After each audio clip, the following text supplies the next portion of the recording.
కాపాడాలి గిరిజన మహిళపై అత్యాచారం, కాపాడాలి గిరిజన మహిళపై అత్యాచారం. గోపాలపురంలో జరిగినటువంటి సంఘటన ఒక ఎస్టీ మహిళని చూడకుండా మరి ఈ తిరువురు శాసనసభ్యులు కొలికిపేడి శ్రీనివాసరావు గారు మరి ఇంటి మీదకి వచ్చి వైఎస్ఆర్సీపీ వాళ్ళ నాయకుల్ని, వైఎస్ఆర్సీపీ వాళ్ళని అందరినీ కూడా దౌర్జన్యాలతో కొట్టి చాలా ఇబ్బంది పెట్టేటువంటి పరిస్థితి కనిపిస్తా ఉంటే ఇవాళ రాష్ట్ర వ్యాప్తంగా మనం ఎంతో దౌర్జాభాగ్యమైనటువంటి పరిస్థితి. ఇవాళ ఎమ్మెల్యే గారు చూస్తా ఉంటే మరి నువ్వు లా అండ్ ఆర్డర్ ని చేతిలో పెట్టుకుని పోలీసులు ఉండగా కూడా మరి పోలీసులు ఉండి పోలీసులు ఏదన్నా సమస్య ఉంటే ఆవిడ తప్పు చేసి ఉంటే పోలీసుల్ని పిలిపించి పోలీసులతో సమస్యని సాల్వ్ చేయమని చెప్పేసి అనాల్సిన పోయి తనే ఒక ఎమ్మెల్యేగా అయి ఉండి కూడా మరి ఇంటి మీదకి వచ్చి దౌర్జన్యం చేసి ఒక గిరిజన మహిళని కొట్టడం, వాళ్ళ భర్తని కొట్టడం, ఆ పిల్లోడిని వాళ్ళ అబ్బాయిని కొట్టడం, మరి అంత దౌర్జన్యమైనటువంటి పరిస్థితి, దిగజారినటువంటి పరిస్థితి ఈ రోజున ఒక రౌడీజంగా చలాయించాలంటే చాలా సిగ్గుచేటటువంటి పరిస్థితి. కాబట్టి వెంటనే ఆ ఎమ్మెల్యే గారిని మరి అరెస్ట్ చేయాలని చెప్పేసి మేమంతా కూడా 4 మండలాలు జెడ్పీటీసీలు, ఎంపీపీలు, అనేక వైఎస్ఆర్సీపీ కార్యకర్తలందరూ మేము కూడా అందరూ కూడా ఖండిస్తా ఉన్నాం. వెంటనే ఎమ్మెల్యేని అరెస్ట్ చేయాలి, ఎఫ్ఐఆర్ కట్టాలి. ఎఫ్ఐఆర్ కట్టే వరకు మేము స్టేషన్ కి ముట్టడిస్తాం. ఎఫ్ఐఆర్ కట్టే వరకు కూడా మేము అందరం కూడా మరి స్టేషన్ కి వెళ్లి మరి స్టేషన్ కాడే ధర్నా కూర్చుంటామని చెప్పేసి కూడా మేము అంటా ఉన్నాం. మరి వాళ్ళు చేస్తున్నటువంటి ఎమ్మెల్యే యొక్క దౌర్భాగ్య పరిస్థితి, ఈ ఎమ్మెల్యే నువ్వు పెద్దరికంగా నీకు ఓట్లేసి పెద్దలకు గెలిపించినటువంటి పాపాన ఇవాళ మరి ఒక ఎస్టీ మహిళ మీద చేసుకున్నానంటే అంతటి దౌర్జన్య పరిస్థితి ఎంత వేరే వాళ్ళు లేదని చెప్పేసి నేను చెప్తా ఉన్నాను. 20 సంవత్సరాల నుంచి ఎస్సీ నియోజకవర్గం కోనే రంగారావు గారి మహానుభావులు ఎంతో మంది వేముల కూరమయ్య లాంటి వాళ్ళు ఎమ్మెల్యేలు అయ్యారు. ఏ ఎమ్మెల్యే కూడా ఇక్కడ కోటరామయ్య గారు లాంటి వాళ్ళతో సహా ఏ ఎమ్మెల్యే కూడా ఎప్పుడు కూడా దరిజనుల మీద కానీ గిరిజనుల మీద దౌర్జన్యాలు ఎలాంటివి చేయలేదు.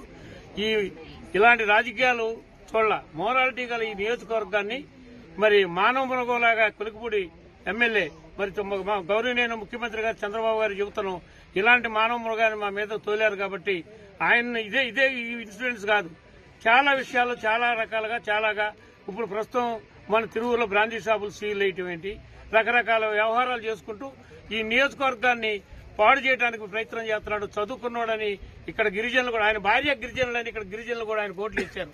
అలాంటి ఎమ్మెల్యే ఒక గిరిజన మహిళను తనటం కొట్టడం అనేది ఏహీకరం.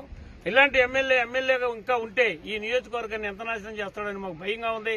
వెంటనే ఎమ్మెల్యేని సస్పెండ్ చేయాలి, లేదా బర్తరఫ్ చేసి మళ్ళీ నియోజకవర్గాన్ని కాపాడమని గౌరవనీయ ముఖ్యమంత్రి గారికి విన్నవించుకున్నాం. అదేవిధంగా ఈ ఇద్దట్లో ఏ విధమైన చేయబోదానికి సరి అయిన యాక్షన్ తీసుకోపోతే మేము దేనికైనా తెగించాం, అవసరమైతే నిరాహార దీక్షకైనా కూర్చొని ఎమ్మెల్యేని ఇక్కడి నుంచి పంపించేంత వరకు నిద్రపోమని చెబుతున్నాం.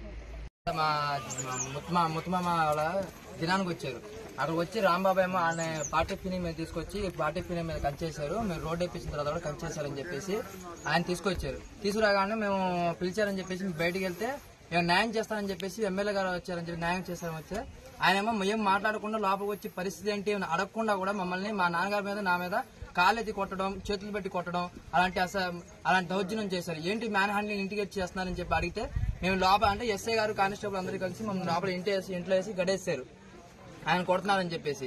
అలా చేసినా సరే వాళ్ళతో పాటు వాళ్ళ బాడీ గార్డ్తో, ఆయన పిఏ గారితో, ఆయనతో వాళ్ళ ముగ్గురు కలిసి మా తలుపు మీద కాలుతో కొట్టి ఇరుకొట్టేసి మన లోపల వచ్చి మీరు దౌర్జన్యం చేసి కొట్టారు మమ్మల్ని. ఇదేంటని అడిగినా సరే వాళ్ళతో పాటు ఇంకో చిన్నమ్మాయి ఉంది, ఆమె వచ్చేసేమో మా అమ్మగారిని జుట్టు పట్టుకొని కాలు పెట్టి అక్కడ నడి రోడ్డు మీద కొట్టింది. మా అమ్మగారు ఇదేంటని అడుగుతుంటే మా అమ్మగారిని అసభ్యకర మాటలు, ఎంత బూత్ మాటలు అంటే ఆ బూత్ మాటలు ఎవ్వరూ అలా మాట్లాడు అంత బూత్ మాటలు తిట్టాడు ఎమ్మెల్యే గారు మమ్మల్ని, మా అమ్మగారిని. అలా అని చెప్పి ఆ తిట్టిందని చెప్పేసి వెనకొచ్చి మా అమ్మగారిని చీర పట్టుకొని జుట్టు పట్టుకొని కొట్టేసి మళ్ళీ అక్కడి నుంచి వెళ్ళిపోయాడు. వెళ్ళిపోయిన తర్వాత మా అమ్మగారు ఆ అవమాన భారం తట్టుకోలేక మా అమ్మగారు వచ్చి లోపల వచ్చి ఆత్మహత్య చేసుకుంది. దీని కారణం రాంబాబు, గోళా రాంబాబు ఎమ్మెల్యే గారు, కొలుకుపూడి ఎమ్మెల్యే గారు.